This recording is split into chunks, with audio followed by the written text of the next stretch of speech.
शिवसेना पक्ष आणि चिन्हावर आज 5व्या दिवशी सुप्रीम कोर्टामध्ये सुनावणी. कपिल सिब्बल आमदार अपात्रतेच्या मुद्द्यावर युक्तिवाद करण्याची शक्यता. दुपारी 2 वाजता सुनावणी सुरू होणार. एकनाथ शिंदे सत्तेत ही लोकशाहीची थट्टा. कालच्या सुनावणीमध्ये कपिल सिब्बल यांचा कोर्टामध्ये जोरदार युक्तिवाद. तर शिवसेना पक्ष चिन्हाबाबत निवडणूक आयोगानं आधीच निकाल ठरवल्याचाही आरोप.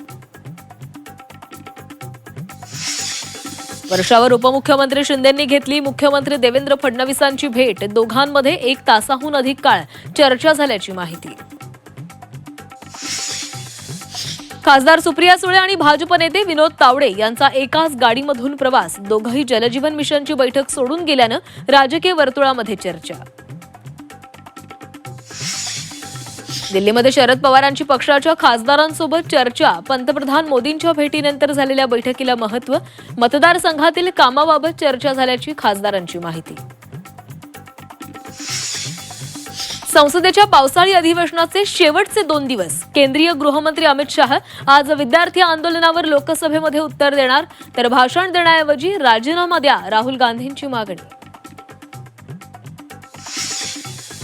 आज तिन्ही ठाकरेंचा दौरा. उद्धव ठाकरे आज बाळासाहेब ठाकरे स्मारकाची पाहणी करणार.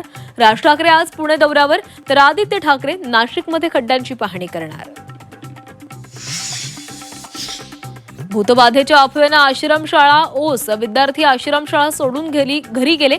अमरावतीच्या मेळघाटातील डोमा आश्रमशाळेतील धक्कादायक घटना.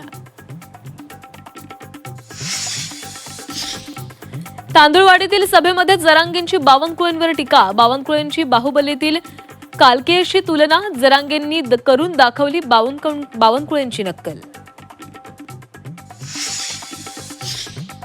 कोकण घाटमधा पूर्व विदर्भात येलो अलर्ट. कमी दाबाच्या क्षेत्राची तीव्रता वाढणार. हवामान खात्याकडून जोरदार पावसाचा इशारा. 17 ऑगस्टच्या नोटिशीनंतर महिनाभरामध्ये मराठी न शिकल्यास रिक्षा टॅक्सी चालकांचा परवाना 3 महिन्यांसाठी रद्द. परिवहन विभागाचं अल्टिमेटम. तर मराठी शिकण्यासाठी आणखी 100 दिवस मुदत द्या. हाजी अराफत यांची मागणी.